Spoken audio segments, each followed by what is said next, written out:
Richard, thanks for having me. Good to be here. Hey, great, great. Nicky is a great entrepreneur. He's done a lot of things in the world of business, and I think you guys are going to enjoy this episode. So, Nicky, tell us a little bit about yourself. I'm originally actually an immigrant from the Middle East. I'm a Christian from Iran. When I was 11 years old, the Islamic Revolution took place in Iran, and it turned my whole life upside down. My late father, God rest his soul, he could see the writing on the wall. This wasn't going to be a place for a Christian family anymore. So he got together with my mom. They made a plan and took a few years to execute it. But eventually they got me and my brothers out of Iran and they moved us to Toronto in Canada, where I now live. Now, when I was, first coming here, I didn't really want to be here. I wanted to be with my friends.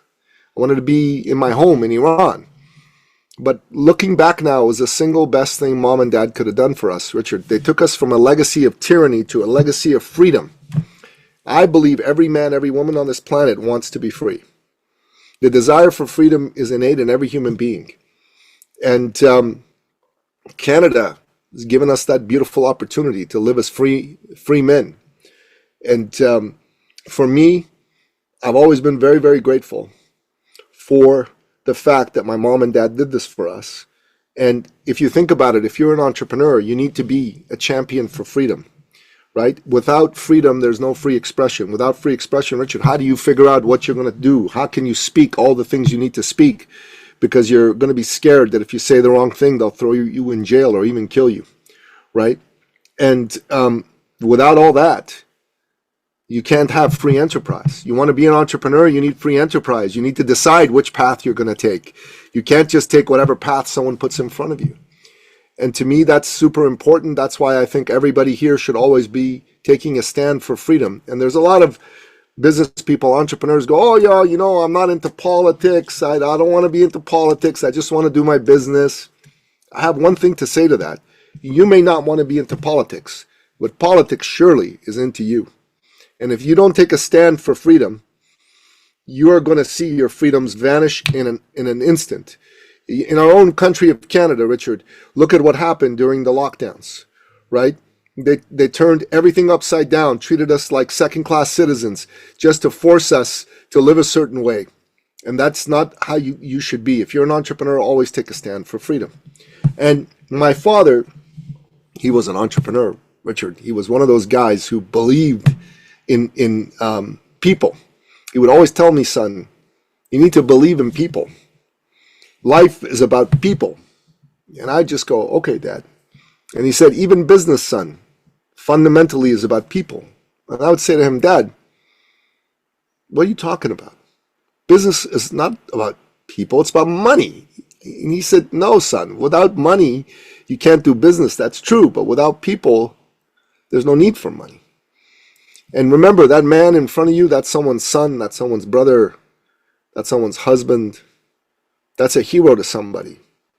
And maybe someone just like you disappointed them in life, in business. It's your job, Nicky, to restore their faith in humanity. And that was my father. That's the man that raised me, okay? And if you met him, Richard, you would love this guy, man. He was the best, He was the best. If you were trying to find a job, he'd sit you down, call all his buddies who owned companies and get you a job. If you were trying to start a business, he'd sit you down, give you his best advice, get you access to capital, get you going. Even if you were trying to compete with him, because he didn't believe in competition. He all just wanted to help people. And if you were trying to buy a car, a house, you didn't have enough money, right? The bank wouldn't give you all you needed. He would give you a loan, and he'd never let you pay it back. And people say to me all the time, Nicky, come on, who does that? Nobody does that. That's not real. And I said, no, man. Nicky Billou, he did that. They said, why would he do that? What's in it for him? And I said, really, good question. First and foremost, he was a Christian, a devout Christian. He believed he'd been saved and blessed by his Lord and Savior, Jesus Christ. And it was his duty as a Christian to share those blessings with his fellow man. But secondly, he did it because he could. He had the money. And if you think about this, Richard, right? I wanted to be like my father. I wanted to be someone who helped people. I wanted to be someone who protected people, who took care of people. And that's why I do what I do today. That's why I got into entrepreneurship. I want good people who are in entrepreneurship, who try hard, who work their butts off. I want them to win. I believe in them. I believe in the majesty of their dreams. And what I do is I provide them with all my skills. You know, everything I know about business, sales, marketing, all that's awesome. But the most powerful thing is I'm my father's son, and I'm a professional believer in people, Richard. You talk about business is a people's game. Talk to us about that. Well, if you think about it, brother, without people, there's no business. What is business? Business is you solve problems for people. Then you make a profit, right? If you're not solving problems for people, you're not making a profit. So the first thing you have to think about is the people that you're looking to help and how you're looking to help them. And when you do that, that's when you're able to offer something that they'll value and they'll pay for. At the end of the day, that's all it is. You solve problems for people for profit. Problem is a lot of people in business, they don't get that. You know, they don't want to be pushy, so they don't go after business. You know what I mean? I don't want to be seen as one of those salesy people. You know what I mean? One of those commission breath reeking people. No, not me. But what happens? Someone who could use their help doesn't get their help. So they'll lose out on the business. And that person loses out on getting their problem solved. And then some charlatan marketer comes in, scoops up that business, brother. Boom, and it's gone. And they don't care whether they deliver or not. So everybody loses. You lose because you don't get the business. The client loses because their problem isn't solved. Even the charlatan loses because karma is real. What goes around comes around. So what do you have to do? You got to teach people that without sales, you don't have a business. Without sales, you have a hobby. So how do we help them? First and foremost, brother, we teach them how to reframe selling into serving. Richard, you don't want to be sold. Do you want to be sold? I don't want to be sold. But don't you love it when someone serves you? Don't you love it when they care about you and they want to see you win? Then you want to give them all your money, man. You want to go, man, here you go. Come on. You bring your friends. You go, you got to buy from this guy. And this is what we teach people to do. How do you do it? It's really simple. Don't think about you. I wonder if they're going to like me. I wonder if they're going to buy from me. Think about them. How can I help them? How can I make their life better? At the end of the day, that's what it is. When you help entrepreneurs, what are the common problems that entrepreneurs run into? And how do you fix them? Well, that's a really good question. So one of the things that every entrepreneur deals with, brother, is how do you stand out, right? Why should people do business with me instead of the other guy? And it's really important that you give a good reason for people to be able to solve their problems with you and your help. So I had a client, his name was Carl in Ontario. When I met Carl, he was 57, same age as I am today, which is pretty amazing. He had been an executive vice president in a big manufacturing company. And he did really well. He made $350,000 a year. But Richard, he was burned out, you know what I mean? 50, 60 hours a week. He was tired of it, so he quit and he became an executive coach. Now he was working a lot less, 25, 30 hours a week, and he loved what he did, but he wasn't making as much money as he used to make. He only made $70,000 a year, down from $350,000. That's 80% drop. So he came to me because he said, look, I love what I do, but I don't like how much money I make. Can you help me? And I said, yeah. He said, okay, why don't we do it like this? He said to me, I'll sign up with you. I'm like, okay. And I said, okay, Carl, tell me, what do you do? Who do you help? He said, I'm a business coach. I can help anybody with any business problem. I go, that's your first mistake, man. Can't be all things to all people. We got to narrow your focus. So we did this exercise, right? I said, make a list of all the people that you get good results for. Made a list. Make a list of all the people that you love working with. They're like good people, fun to work with. Made a list. Make a list of all the people that's easy to work with. Like they pay in time, they pay in full, they give you referrals. Made a list. I said, who's on all three lists? We figured out that it was entrepreneurs who own their own law firm, solo practitioner law firms, men 45 to 55 who wanted to make more money. I'm like, okay, this is good. So his messaging became a lot tighter. Within 6 months, Richard, he started making, $50,000 a month. A month! And you ask yourself, wow, how's that possible? And I tell you the answer. It's really straightforward. How that's possible is because he tightened his message and he started speaking to problems that very specific group of people had. He wasn't trying to be all things to all people. $50,000 a month is $600,000 a year. He used to make $350,000 a year when he was a vice president. He made only $70,000 a year as a coach before he met us. And brother, he still worked only 25, 30 hours a week, making $50,000 a month. This is beautiful. It's fantastic. And the sad thing was, a few years later, Carl got cancer and he died. And that's very sad because he's a really good guy. But I'll tell you one thing, Carl went to his death as a man who had fulfilled his vision for himself. You know what I'm saying? As a man who was making money, was doing something he loved and was good at, and had freedom to live life. Those last few years of life, he lived as a free man. And I got to tell you, Richard, it's a beautiful thing to live as a free man. Beautiful thing. And I'm very proud that I had a part to play in helping get him there. You talk about when you help entrepreneurs, they need to be committed. Talk to us about that.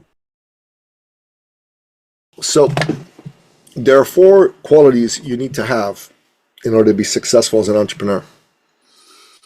The first is you have to be decisive. That means you have to make a decision that you're going to be successful. We're going to be successful. That's the decision. The second is you have to be committed. Like you said. What does that mean? That means you're in it to win it. You're going to do whatever you got to do until you get to the next level. You follow what I'm saying? You got to be committed. And the third thing you got to do, man, is you got to be coachable. Right? You got to be coachable. You got to hire coaches and mentors, and you got to listen to them. The great Robin Sharma once said, if you want to double your income this year, you got to triple your investment in personal and professional development. That means you got to hire coaches, join masterminds, do courses, attend conferences, buy books. And finally, fourth is you got to be resourceful. I'll tell you my own personal story. Many years ago, I was married, and my then wife, seemingly out of the blue, decided she didn't want to be married to me anymore. That was 15 years ago. And she kicked me out of the house. I moved back in with my mother, slept on her couch. I wasn't making any money, because I was shocked. A friend of mine took pity on me, bought me a ticket to attend the conference. So I went with him. I put on a suit. I went to the conference. And I heard a man do a talk. And that talk was very powerful. It spoke to me. It spoke to my heart and soul. So I went to him at the end of the talk and I said, hey, Bill, his name was Bill. I said, Bill, my name's Nicky and this is my story. I told him my story. I said, I think I need your help. I think I need to hire you. He said, okay. He said, you need to understand something, son. He called me son. He's barely older than me, but he called me son. He said, I charge a minimum $5,000. I require payment upfront, in advance, in full. No guarantees, no refunds. You still want to hire me? I'm like, whoa, I don't have that kind of money. He said, okay, I'll give you some free coaching. I said, okay, free coaching's great. He said, doesn't matter how much money you have. I said, hold up, man. You just said you want $5,000 from me. Of course it matters how much money I have. He said, listen, son, I got 20 people lined up behind you ready to work with me. I don't need your business. You need me. What can I say? He was right. And he said, as I said, it doesn't matter how much money you have. What matters is, how bad do you want change? in your life, Richard, how bad do you want change? Because he said to me, you're sleeping on your mother's couch. Your wife kicked you out of the house. You can't see your kids. You don't have any money. This sucks. I go, you're right, it does. How much longer do you want to tolerate this? A day? A week? A month? A year? A lifetime? Like, whoa, no, man. No. I said, give me a couple days. I'm in an appointment to see him in 2 days. I was a personal fitness trainer then. I called up a couple of guys who I'd been talking to who hadn't made a decision, and I said to him, listen, buddy, I got good news and bad news. The bad news is you're fat, and if you don't do something about it, you're going to get a heart attack or a stroke or cancer, and you're going to die. And they're like, yeah, you're right. I said, the good news is we can turn it around, and I'm ready to help you out. He said, how are you going to help me out? I said, I'm going to give you the deal of a lifetime, half price from the price I quoted you before. He said, but there's one catch. I go, what's the catch? I said, I need an answer now. I need payment now. So here's what happened, brother. They said yes.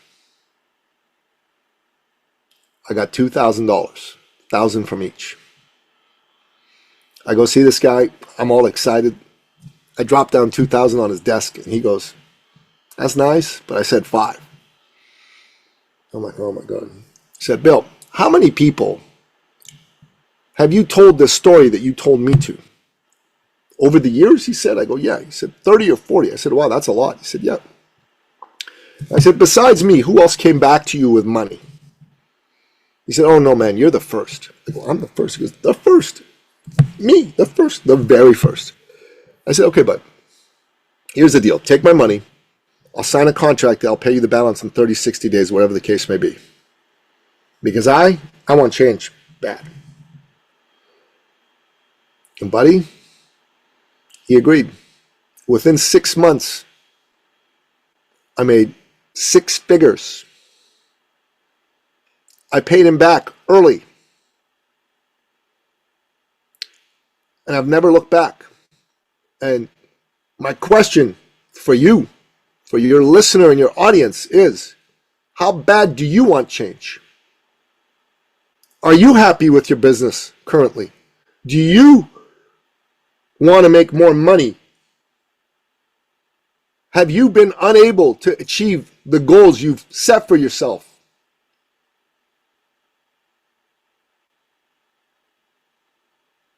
Because if that's the case, isn't now the time to take action? Yeah. You talk also about keeping your word. Talk to us about that. Well, brother, every time you give your word and you keep it, you strengthen your trust in yourself. Every time you give your word and you break it, you weaken your trust in yourself. And if you want to be successful, your trust in yourself has to be very high. The stronger your trust in yourself is, the more you know you can achieve the goals you set for yourself. So if you say, I want to make $1 million, and your word is strong, you're going to make $1 million. If you say, I want to make $1 million, and your word is weak, you're not going to make $1 million. It's as simple as that. What are some life lessons that you learned in your journey as an entrepreneur? Well, good question. So, you need to charge what you're worth, and you need to ask for what you're worth. I had a client years ago, his name was Chris. He owned a acupuncture clinic. And he was successful, but he wasn't as successful as he wanted to be. He made maybe $150,000 a year. They lived in New York, right, in Manhattan. It's not a lot of expenses, you know? So he came to me and he said, I'd really like to make $1 million a year. I said, okay. So let's look at your business. We looked at his business. Everything was great except for one thing. He undercharged. And I'm like, you got all these big clients, stockbrokers, famous celebrities. How can you charge this little?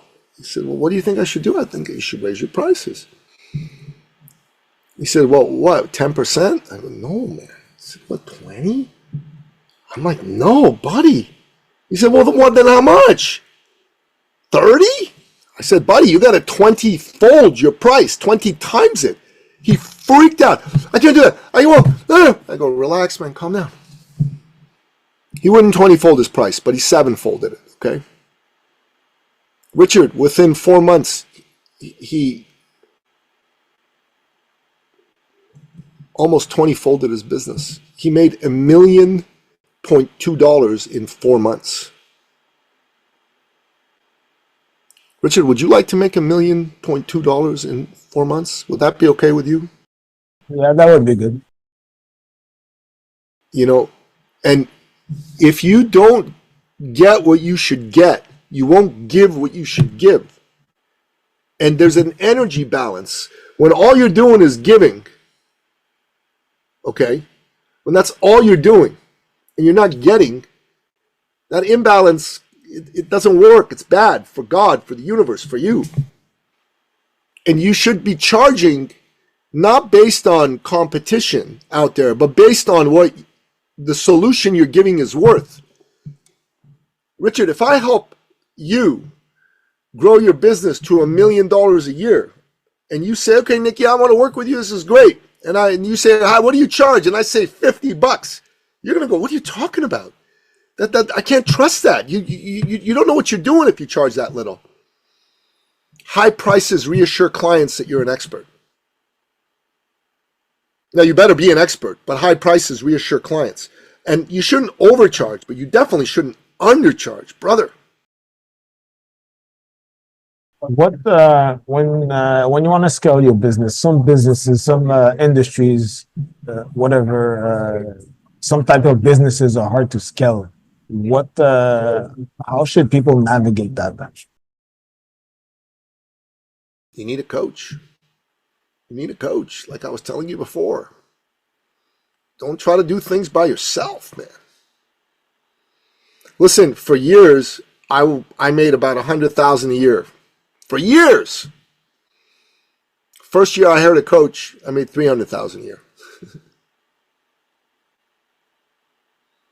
First year. That's what it takes, Richard. That's what it takes. Do you think all businesses are scalable? No, definitely not. So you have some books. Talk to us about the books you have. I think you have a Thought Leader, I think. Talk to us about that. So I have a book called The Thought Leader's Journey, Fable of Life. Basically, it's a business book written in the form of a fable. It's about a guy named Paolo who is trying to find his way in life by starting his own business. And basically, it gives a blueprint of how you can do that. It's a fantastic book. I have another book, a new book called Get Booked and Get Paid. Doesn't look like I have a copy here, but it's a book about how to use podcast guesting as a means of generating leads, sales, and clients. Both of these are amazing books. You should read them. What are some what would be your last words in regards to life, business, and entrepreneurship? I think an entrepreneur at the end of the day is there for himself, but he's also there to help other people. And first and foremost, you got to have a desire to be of service to people. And if you do that, everything's going to be great. You're going to make all the money you need to make. You're going to be fulfilled. And your life will be a life that you will have been proud of living. Where can people follow you and learn more about you? At Nicky Billou on any social media platform. Go on Amazon if you like to read or listen to podcasts, because I've got 2 podcasts and I've got 11 books. And if you're a business owner and you're looking for help in growing your business, go to ecircleacademy.com/appointment and let's book a discovery call. What's the name of the podcast? The Thought Leader Revolution. You said you had 2. What's the other one? Sovereign Man Podcast.